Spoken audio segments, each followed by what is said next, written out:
vision. What would a woman be doing with a man without vision? The only thing is good in his bed. Will we die in bed? Enjoy. Will we die in bed? You will enjoy. But will we die in bed? No. It's true. After bed, there's life. There's life after bed. There's life after you being too handsome. There's life after you carrying AK-27 gun machine gun under your pants. There's life after that. So don't boast with the AK. Don't boast with AK-47. I have inches. No. What can you do if this inch is taken away from you? The AK has built mansions. Yeah. It's the same as me. I can say I have nyash. I will not boast around with my nyash. What do I have to talk after when this nyash is taken away from me? Nyash gine ne fungre ga baby.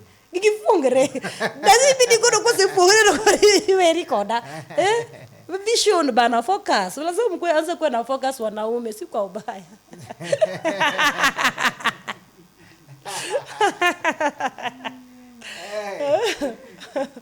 Come on, madunga inya kabisa.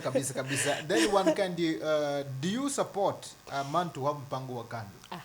Yeah. Do I support?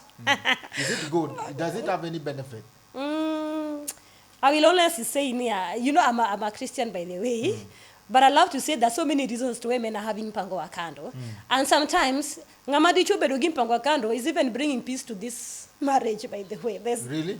According to the way some of the men spoke. That mondo mi ken gi mpango wa kando ine noka kendo koro kweni tiere ot gi the main. Iwinjo. In other words, mpango wa kando goro no the main stress mano nego bedeni o handle. Iwinjo. Gik moko temo nego bedeni the main handle ido ka koro mpango wa kando koro timo. Iwinjo. O mine no